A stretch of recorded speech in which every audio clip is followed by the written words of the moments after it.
So earlier this winter, my wife Hillary and I, she's somewhere here, we went to India. We planned an epic trip for her to come down over there. She'd never been to my homeland. She'd never met my family. She'd not been used to my culture the way it was. We actually went there and got married again the Indian style. We were all up for it. We wanted to kind of experience something that brings us closer. So as we were making our way down through India, meeting different family members in different parts of the country, we started getting urged as we moved down south by our family members to go see these caves at Ajanta and Ellora, marked in the stars over here in the back. And as we kind of, were thinking about them, they were like, no, you have to go there. My uncle was like, you won't come back the same person. So we set off. A day's journey from Bombay, tucked away to the side of a cliff, overlooking a gorge, were these beautiful 30 caves, left to right, rock-cut caves. So what does rock cut mean? Essentially, it means there were one rock that you can see from left to right, and these caves were carved from there inside of that, essentially. And that's what got me going. I was like, wow, what is going on? These caves were built from 200 BC till 700 CE. And then they were lost for 1,400 years. And then this guy in 1819, a British officer by the name John Lennon, no, not John Lennon, it was John Smith, John Lennon sounded better, came in and did his thing. The caves were absolutely mind-blowing. We were like astonished to see the fact that this was one rock at a certain point of time, and these guys used axes and hammers and chisels to bring this all to life. They were part of the ancient Silk Route, which went through China and India, so they was funded by a lot of kings and travelers and merchants. The caves at Ajanta particularly are famous for their drywall frescoes from ceiling to floor. As you can see, some of these were actually painted only during the daytime, because they were using large mirrors to bring in the light to be able to paint these in certain daylight times. The rest of the time they couldn't do it because they would melt. This particular fresco is the most famous one. Get ready for a mouthful. Its name is Bodhisattva Padmapani.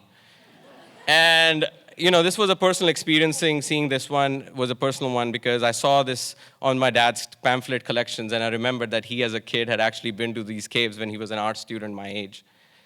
This last cave was pretty cool. Hillary and I, what's up? We decided to meditate in this cave. This was the cave of the sleeping Buddha. Totally, the Buddha was sleeping, but we felt woke inside. We felt like some awe and creativity was just wanting to come out of us. Now, unlike the Ajanta caves, the Ellora caves are 3 hours away from the Ajanta caves, but they were never lost to the world. They've been mentioned in the documents from many travelers and all. This behind me that you can see behind us in the picture, that's meta, me, and then. But you can see that this was also one rock. This is all chiseled from there. This particular cave is cave number 16, which is the Kailash temple dedicated to Shiva. And this particular cave, architects say, that was made in 18 years. I wanted to say something philosophical here, but honestly, I thought 18 years in this, and look at the eye for eyesore that we have. Like, what is going on? Oh my God. I went in there. This particular was cave 10. Cave 10 was the most iconic of the Buddhist caves. Our guide took us in then, and I remember him suddenly stopping in the middle of him saying and suddenly going, Buddham Sharanam Gacchami, and all this was resonating throughout the cave. It was just amazing. Now there's a mystery that shrouds these caves as well, so much so the fact that we can't really know where 200,000 tons of excavated rock really went. People don't know where the rock disappeared. It's not on the sides of the mountain or on the top. It's so mysterious that Ancient Aliens decided to do an episode on this, of course. These caves were very identical to each other, most of them, but the fact was that they were also sometimes built 100 years apart from each other.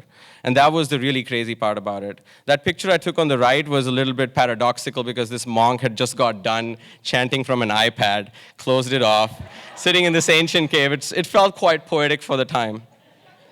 Now there are 34 different caves in the Ellora section, which are Hindu caves, Buddhist caves, and also Jain caves.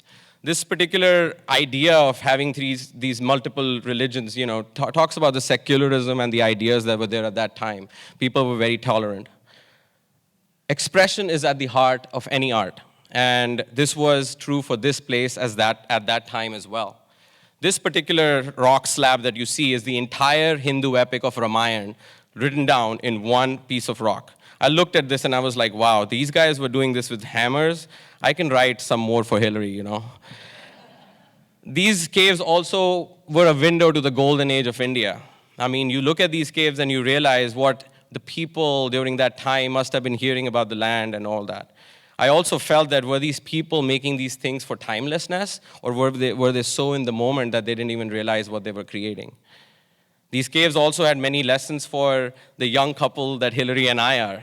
We realized that we had our own rock to chisel, and we had our own frescoes to paint full of life experiences. The fact that there was just sheer motivation and determination exuberating from these caves really gave us the pump to keep going at our relationship on and on. I also realized from these caves that art is resilient. No matter how many times these monks ran out of funds, no matter how many times they had to abandon some of the caves, they still left us with 60 caves in 2 different locations. And that was mind-blowing in itself, the fact that some of them didn't even see what the cave would look like later. This was one of the longest-running projects. This experience had a big gestalt effect on my life as well and the art that I make. And it made me realize that our stories do outlive us. In fact, we live for the stories that bring us to life. And it really made me realize what it means to be able to create and create on your own. As someone who creates for a living, tells stories for a living, makes paintings and runs a marketing company, I realized that I absolutely had no excuse today not to be able to create some of my best work. I really understood what work, what projects, what relationships that test the test of time, that stand the test of time really mean. Thank you.